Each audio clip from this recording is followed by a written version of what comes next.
Assalamualaikum sahabat UG.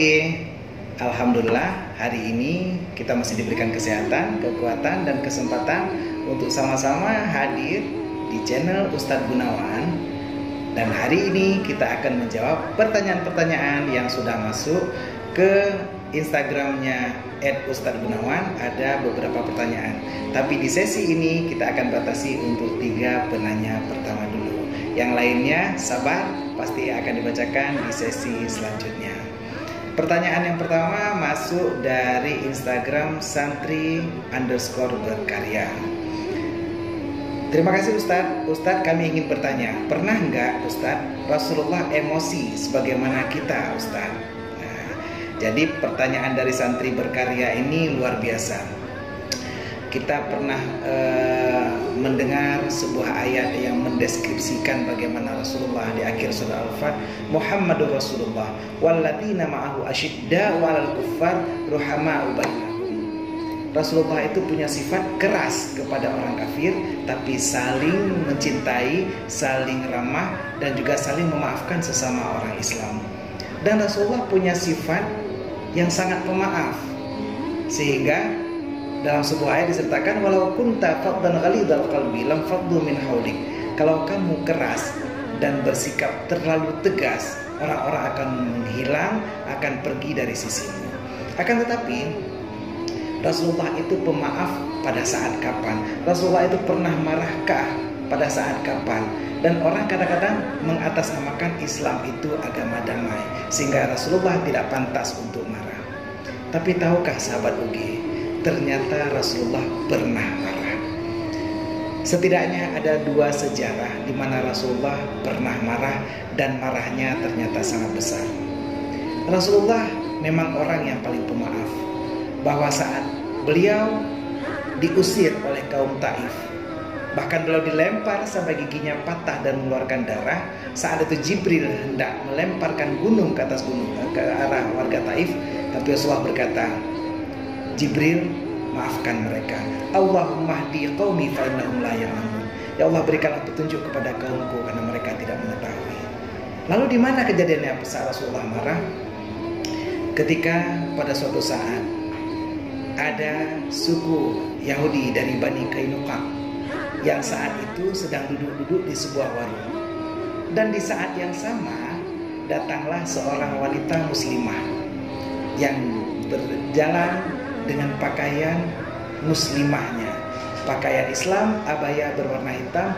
Lalu beliau duduk di dekat Bani Qainuqa tersebut. Tiba-tiba kaum Yahudi Bani Qainuqa ini mengikatkan pakaian si perempuan ini, sehingga ketika dia berdiri, pakaian tersingkap dan auratnya nampak. Padahal kita tahu dalam Islam, kita lihat di channel ini, channel YouTube. Di Islam diajarkan YouTube aurat, artinya auratnya harus ditutup. Tapi mengapa aurat wanita ini ditampakkan atau disingkapkan oleh Yahudi Bani Qainuqa? Saat itu tiba-tiba seorang Islam, seorang Muslim yang berada di tempat kejadian perkara, di TKP, dia pun marah, lalu menghantam, menghajar orang yang melakukan pelecehan kepada orang Muslim ini. Ketika itu para Yahudi lainnya mengeroyok orang Muslim ini, sehingga orang Muslim ini pun tewas di tempat. Berita ini sampai ke telinga Rasulullah. Lalu apa yang Rasulullah lakukan? Apakah Rasulullah marah? Atau beliau memaafkan hal ini? Kan beliau memang maha pemaaf, dan orangnya sering memaafkan kesalahan orang lain. Tepat seperti pikiran kita, Rasulullah marah semarah-marahnya. Bahkan beliau membuat Bani Qainuqa diusir dari kampung tersebut. Ini kemarahan Rasulullah yang tercatat kejadian pertama. Kejadian kedua, Rasulullah marah juga karena ada sebab pelecehan yang terjadi kepada agama Islam. Kalau kita lihat bagaimana Rasulullah ini begitu marah, terjadi saat pemantiknya Islam ini dilecehkan, dan bukan kepada beliau pribadi. Ini juga terjadi ketika Rasulullah mengirimkan surat kepada Kaisar Kisra di Persia. Saat itu utusan dari Rasulullah yang membawa pesan dari Rasulullah ketika membawa surat kepada Kaisar Kisra di Persia, beliau merobek surat dari Rasulullah. Ketika mendengar berita tersebut, Rasulullah begitu marah dan beliau melontarkan sebuah doa, ya Allah, Allahumma hazib, ya Allah, hancurkan kerajaan mereka sebagaimana mereka merobek suratku, maka hancurkanlah kerajaan Kisra di Persia. Dan saat itulah Allah turunkan bala, Allah hancurkan ini. Artinya apa? Rasulullah pernah marah, tapi marah beliau bukan tentang hal pribadi, akan tetapi apabila berkaitan dengan hal yang melecehkan, merendahkan agama Islam sebagai satu-satunya agama, inna dina indallahil Islam, maka Rasulullah berpesan, janganlah engkau marah kalau itu terkait tentang hal pribadimu. Dan ini dicontohkan Rasulullah sebagai suri toladan untuk kita. La taghdab falakal jannah. Janganlah engkau marah wahai sahabat UGI dimanapun anda berada, maka pasti untukmu mendapat surga. Itulah jawaban pertanyaan pertama dari santri_berkarya. Kita kembali di sesi tanya jawab yang masuk di Instagram @ustadzgunawan. Terus simak Instagram Ustadz Gunawan dan juga channel Ustadz Gunawan untuk menyimak pertanyaan dan jawaban dari berbagai sumber, dan Anda juga bisa DM ke Instagram kami untuk bisa kami jawab di sesi selanjutnya. Pertanyaan ini masuk dari akun vitagel.bes. Assalamualaikum Ustadz. Waalaikumsalam warahmatullahi wabarakatuh. Saya ingin bertanya, kebanyakan sekarang Ustadz, di era sekarang ini banyak wanita-wanita pelakor Ustadz. Jadi bagaimana pandangan atau akhlak Rasulullah dalam menghadapi wanita-wanita yang menyukai dan mencintai Rasulullah di zaman Rasulullah? Ya, jadi pertanyaan yang sangat luar biasa sekali. Kalau kita lihat fenomena mencintai dan dicintai ini memang lazimnya terjadi dari pria ke wanita. Tapi memang kondisi wanita ketika jatuh cinta kepada pria ini juga sudah ada di zaman Rasulullah. Bahkan kalau kita ingat, istri pertama Rasulullah dan cinta matinya Rasulullah, yaitu Khadijah binti Khuwailid, juga seorang perempuan yang jatuh cinta kepada Rasulullah. Kita ketahui saat itu Khadijah binti Khuwailid sudah berstatus janda, umur beliau 40 tahun, dan jatuh cinta kepada seorang pedagang yang membawakan barang dagangannya yang bernama Muhammad. Beliau membawakan barang dagangan ke Syam dan Syria dengan akhlak yang jujur, dan akhlaknya ini membuat Khadijah binti Khuwailid jatuh cinta kepada Rasulullah. Lalu bagaimana beliau mengutarakan cintanya kepada Rasulullah? Beliau memakai perantara, karena wanita seakan-akan malu untuk mengungkapkan cinta. Fatimah binti Munyan pun diutus.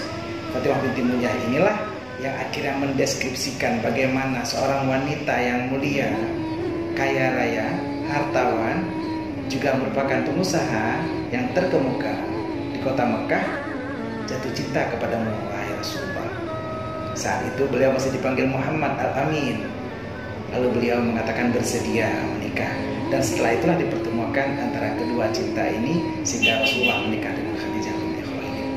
Lalu apakah Rasulullah menanggapi tentang ada wanita yang jatuh cinta kepada dirinya? Di antara sekian banyak istri Rasulullah, semua beliau nikahi karena perintah Allah dan bukan karena berdasarkan nafsu.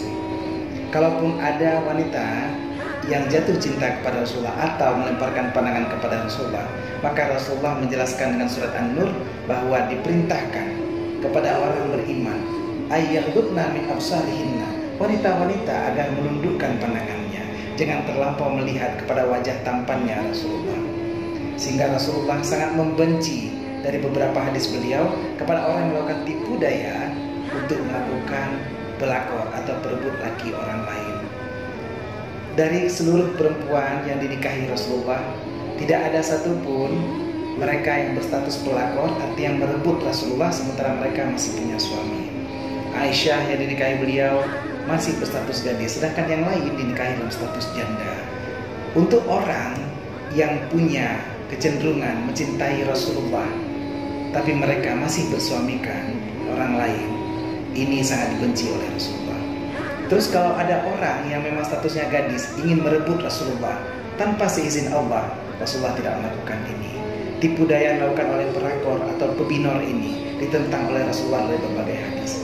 Kita pernah mendengar hadis riwayat Tirmizi dari Abu Hurairah berkata kepada Rasulullah bahwa Rasulullah bersabda, Janganlah seorang perempuan meminta perceraian untuk membalik nampannya, artinya meminta tumpah nampan atau isi perkawinannya.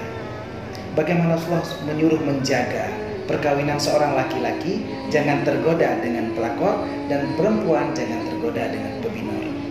Posisi ini telah dijelaskan juga dalam Al-Quran. Bagaimana Rasulullah ketika diturunkan ayat Harut dan Marut, malaikat yang diturunkan saat mereka mengatakan bahwa manusia diberikan fadilah oleh Allah, kelebihan oleh Allah. Lalu Allah memberikan nafsu kepada malaikat Harut dan Marut, dan mereka belajar sihir untuk memisahkan antara laki-laki dan istrinya, antara seorang perempuan dan suaminya. Pelakor dan pebinor merupakan sesuatu yang dilarang oleh agama Islam, dan inilah yang dijelaskan oleh Rasulullah, sehingga Rasulullah bisa menyikapi setiap ada pelakor ataupun pebinor yang datang dan mengharapkan cinta dari Rasulullah. Ketika hadis ini dijelaskan oleh banyak imam, diterangkan bahwa sebenarnya iblis meletakkan singgasana di atas air, dan dia memerintahkan pasukannya untuk mengganggu dan memfitnah kepada seluruh rumah tangga, lelaki dan perempuan. Dan inilah yang membuat terjadinya pelakor atau pebinor. Seorang wanita yang ingin merusak rumah tangga seorang laki-laki yang mulia, bahkan dalam pertanyaan ini merusak rumah tangga Rasulullah. Atau seorang pria yang ingin merusak kehormatan atau pernikahan seorang wanita dan menjadi pebinor. Dan inilah yang dijelaskan dalam hadis riwayat Muslim nomor 7284. Pasukan-pasukan iblis yang berada di atas singgasana di atas air ini, mereka datang dan ingin merusak, memisahkan antara suami dan istri.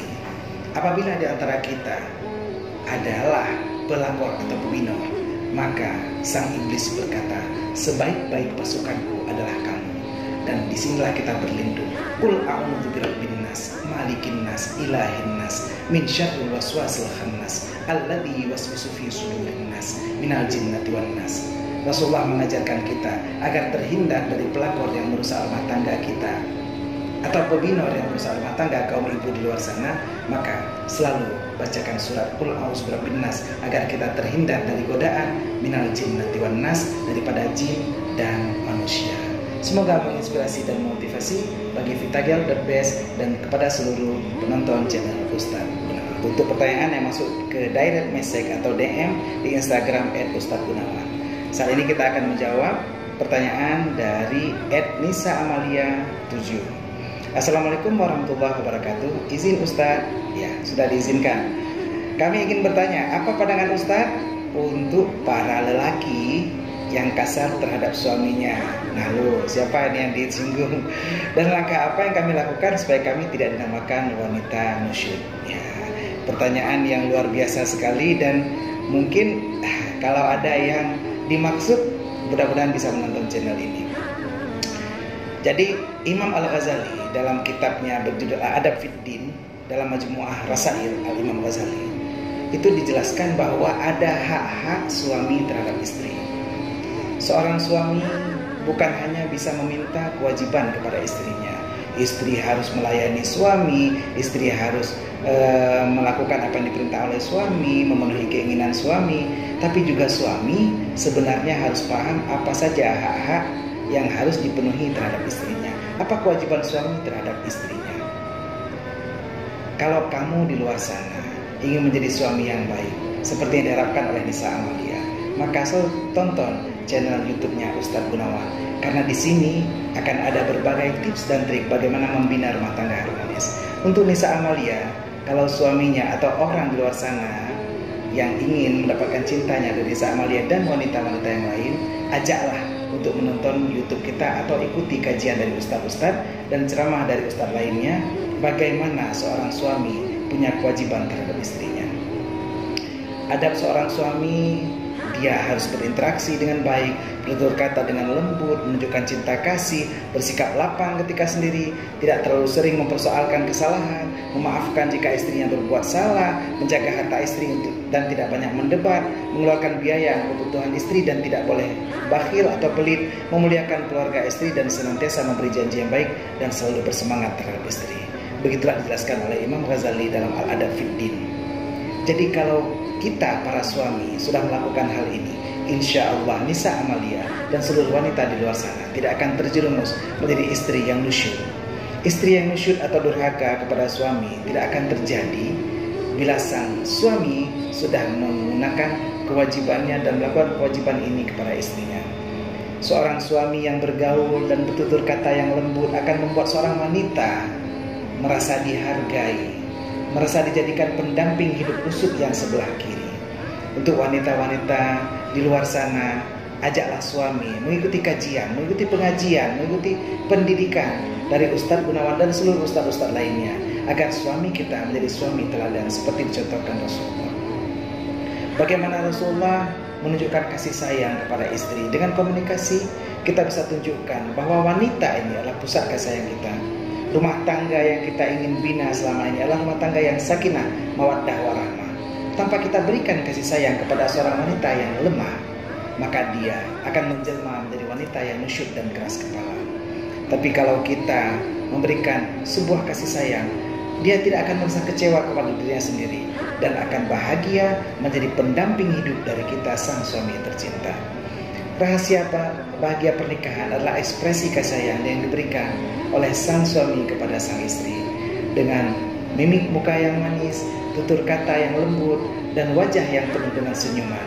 Insya Allah kasih sayang akan tertuang dari seorang suami dan membuat wanita tidak lagi nusyud.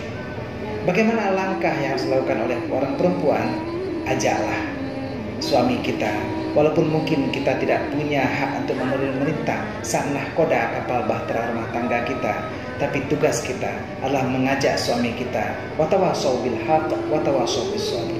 Ajaklah rumah tangga kita agar membina rumah tangga yang harmonis. Suami kita sama-sama membina rumah tangga yang bahagia. Insya Allah kita wanita pun akan jauh dari status nusyud. Suami yang bersikap lapang, rendah hati, juga memaafkan istri bila berbuat salah, maka ini akan membuat istri nyaman berada di samping sang suami. Suami yang punya akhlak terpuji seperti ini contohkan Rasulullah. Perbaikilah akhlak kalian kepada istri, kata Rasulullah, karena sebaik-baik akhlak kepada istri adalah aku, kata Rasulullah. Contohlah Rasulullah sebagai suri teladan yang wajib, suri teladan yang baik pada Rasulullah. Laqad kana lakum fi Rasulillah uswatun hasanah. Uswatun hasanah dari Rasulullah inilah bagaimana beliau melakoni rumah tangga beserta istrinya dengan sangat baik dan membuat beliau bisa menjaga ketika istrinya mendebat, ketika istrinya marah, beliau bisa melakoni dengan penuh canda dan tawa. Seorang sahabat pernah mau curhat kepada Khalifah Umar bin Khattab tentang istrinya yang banyak berdebat. Diceritakan dalam kitab Uqudul Lujan, orang ini datang kepada Khalifah. Lalu ternyata Khalifah Umar pun saat itu sedang dimarahi oleh istrinya, sedang merepet istrinya. Tapi sang Umar diam saja. Lalu ketika istrinya sudah selesai berbicara dengan panjang lebar, Umar pun keluar menjumpai sang tamu. Dia bertanya, ada apa engkau mau datang? Aku mau datang karena akhlak istriku yang kurang baik. Dia selalu berkeluh kesah kepadaku dan aku tidak sanggup mendengarnya. Tapi ketika aku datang, ternyata istrimu jauh lebih keras berbicara kepadamu, tapi kamu sabar saja. Kata Khalifah Umar bin Khattab, janganlah kamu marah saat istrimu sedang kesal. Karena dialah yang melahirkan anak kita, dialah yang menjaga rumah tangga kita. Tanpa dia, kita tidaklah akan menjadi apa-apa. Bersabarlah terhadap istrimu. Untuk suami di luar sana, jadilah pendamping yang baik bagi Nisa Amalia dan juga seluruh wanita lainnya. Jadilah suami yang selalu membahagiakan istri sehingga istri tidak jatuh ke dalam lubang nusyud.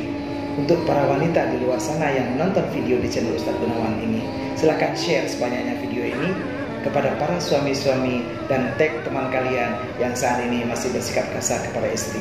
Semoga setelah menonton video ini akan ada suatu pencerahan bagaimana iktibar dan juga pelajaran dari Rasulullah sebagai uswatun hasanah dan Khalifah Umar bin Khattab membuat kita menjelma menjadi suami yang sempurna di mata istri dan insya Allah akan mewujudkan rumah tangga yang sakinah, mawaddah, warahmah hingga kita berjumpa di jannah.